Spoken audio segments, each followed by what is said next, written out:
Je vais vous montrer comment j'ai réussi à réaliser cet animé grâce à l'intelligence artificielle. C'est un gros projet que je suis en train de mener seul pour pouvoir sortir mon premier épisode. Et comme vous pouvez le constater, les personnages sont consistants. Il y a de l'action, il y a du mouvement, il y a même du son, de la musique et bien entendu des voix. Pour arriver à ce type de résultat, j'ai mis pour l'instant à peu près 40 heures de travail. Je vais vous montrer du coup pas à pas comment vous allez pouvoir faire ça. Premièrement, il est super important de vous dire que vous allez devoir définir l'histoire et définir bien entendu le style graphique de votre animé. Et pour pouvoir commencer à travailler dessus et de manière rapide, je peux vous conseiller deux IA qui sont Midjourney ou bien entendu l'IA Design. Et comme vous allez pouvoir le constater, j'ai généré des milliers d'images différentes avant de pouvoir atteindre le style que je voulais et avoir quelque chose de consistant. Là, si on regarde un peu sur Midjourney, je me retrouve avec énormément de dessins et de générations dans tous les sens. Un des gros problèmes est bien entendu d'avoir toujours des personnages qui vont être consistants. Heureusement pour ça, sur Design, vous allez pouvoir entraîner un personnage et l'invoquer à chaque fois dans vos créations. Et ça va vous faire gagner énormément de temps. Une fois votre personnage entraîné, vous allez tout simplement le sélectionner et lui dire de faire une action. Pour pouvoir créer un personnage et l'entraîner, d'abord il va falloir générer ce qu'on appelle des caractères sheets, c'est-à-dire des positions différentes de votre personnage, derrière, de côté, à gauche, à droite, en action. Vous allez générer ce genre d'éléments et vous allez prendre à chaque fois les images qui sont les plus intéressantes. Typiquement, moi j'aime bien travailler sur fond vert parce que ça me permet ensuite de les découper plus facilement et l'IA comprend bien mieux que c'est un personnage sans qu'on s'occupe de l'environnement qu'il y a autour. Une fois que vous avez les images qui vous intéressent, vous les découpez toutes une à une et vous les donnez à l'IA pour s'entraîner.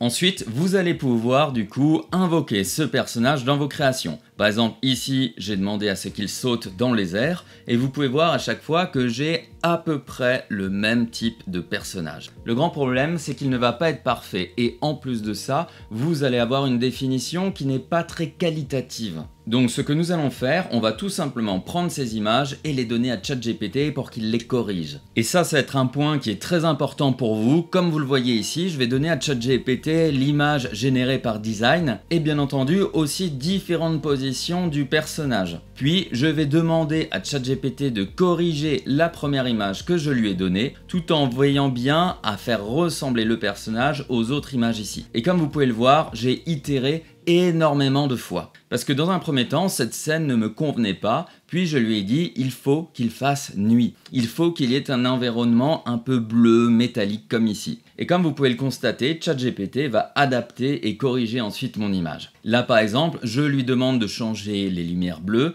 par une lumière violette. C'est donc un processus très long que vous allez devoir mettre en place pour avoir justement des images qualitatives. Et pourtant c'est essentiel parce que tous les générateurs d'images que vous trouverez ont chacun leurs défauts. Personnellement, je fais donc corriger chaque image par ChatGPT. Puis ensuite, je vais prendre ces images et je vais les donner à Vidu. Vidu va pouvoir animer justement ces différentes images en fonction d'une action. Donc là par exemple, on a un zoom directement sur le tank où ici je suis en train de faire discuter mes différents personnages. Et là encore, comme vous pouvez le constater, j'ai des milliers de vidéos qui ont été générées. Et de temps à autre, je les génère sur fond vert pour pouvoir remplacer le fond par un autre fond. Mais ça ne s'arrête pas là, je vais aussi transformer les différentes images en vidéo grâce à Midjourney. Et comme là vous pouvez vous aussi le constater, j'ai généré des milliers de vidéos et peut-être des fois même des centaines pour une scène en particulier. Tout simplement parce que ça me permet à chaque fois d'avoir le meilleur. Et ça c'est un truc hyper important,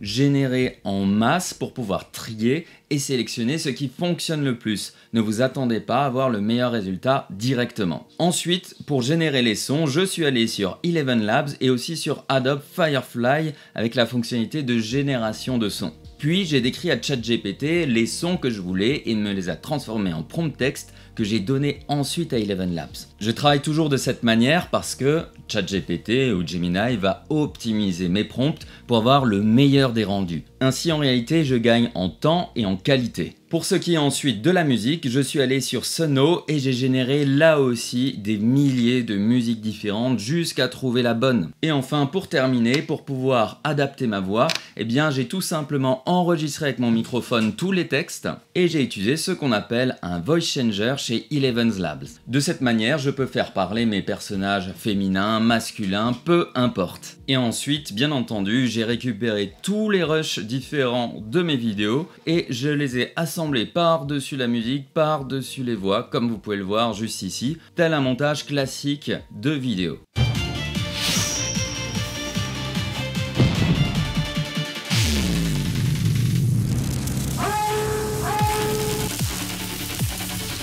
Et bien entendu, pendant le montage, j'ai dû réitérer peut-être 4 ou 5 fois pour pouvoir affiner les transitions, avoir des styles colorimétriques similaires. Et là, on est à peu près que à 70% du résultat final. Une fois que j'aurai terminé le premier épisode, je réexporterai tout pour pouvoir le convertir dans un format 4K avec l'intelligence artificielle. Si vous voulez en savoir plus sur vraiment tous les prompts, sur comment j'ai réalisé tout ceci, écrivez tout simplement en commentaire IA. Et là, au travers d'un document texte, vous aurez vraiment tout pas à suivre pour pouvoir réaliser du coup votre propre animé. Et si vous avez réalisé quelque chose grâce à ce tutoriel, s'il vous plaît, mettez-le en commentaire, je serai super heureux de le voir. Je vous souhaite en tout cas une bonne création et prenez soin de vous. Ciao!